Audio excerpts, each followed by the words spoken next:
All of this, everything in here, is really tremendous things for businesses, for people, for the middle class, for workers.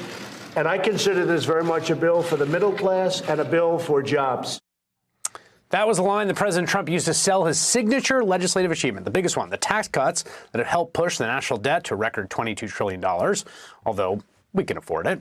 The truth was that Trump's tax cuts were largely not for the middle class. They overwhelmingly benefited corporations and rich people like him. And over the last few days, many Americans have discovered their tax refund is actually smaller than it was last year.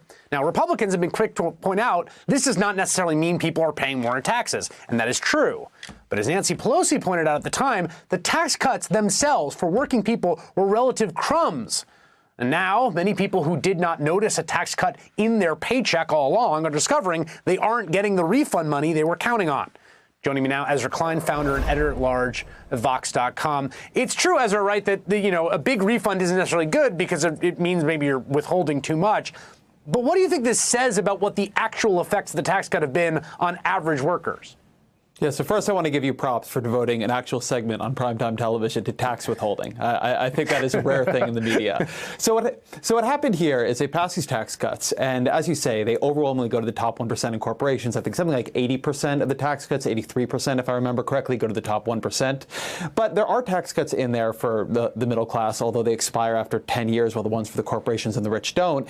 And because they wanted these tax cuts to look better quicker, they wanted them to be delivering money before the 2018 election, which is a big deal. What they did was they changed a rule in the IRS about how much withholding happens. And withholding is, if you're working a job, they keep a bit of your salary back in order to pay it to the IRS.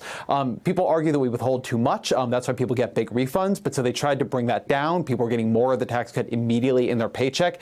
Because the tax cut for them was actually quite small, they didn't notice it. Now they're not getting the tax refund they've come to expect. And so it feels like a tax increase, whether or not it is.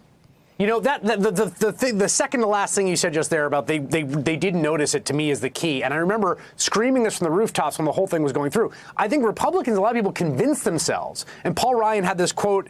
He said, a secretary at a public high school in Lancaster, PA, said she was pleasantly surprised her pay went up $1.50 a week.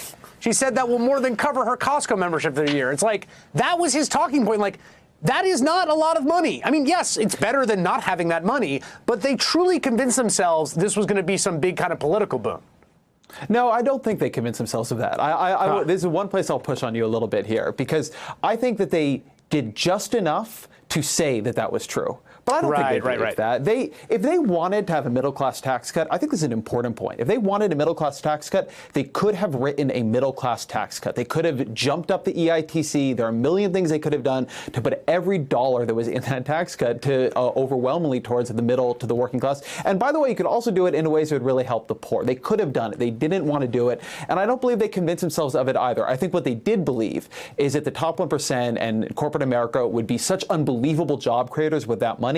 They would use that money so well, they would just boost the economy and it would be great. And in many ways, the economy does look good, but what you don't see is very big increases in wages. One thing we know right now in America, even though there have been some wage increases recently, is that when you have a lot of growth, we have a lot of jobs, not as much of it as did in the past gets passed on to wages. And I don't think Republicans account for the failure of that trickle-down theory in their own economic thinking or their political thinking. All right, Ezra Klein, thanks for being with me. Thank you.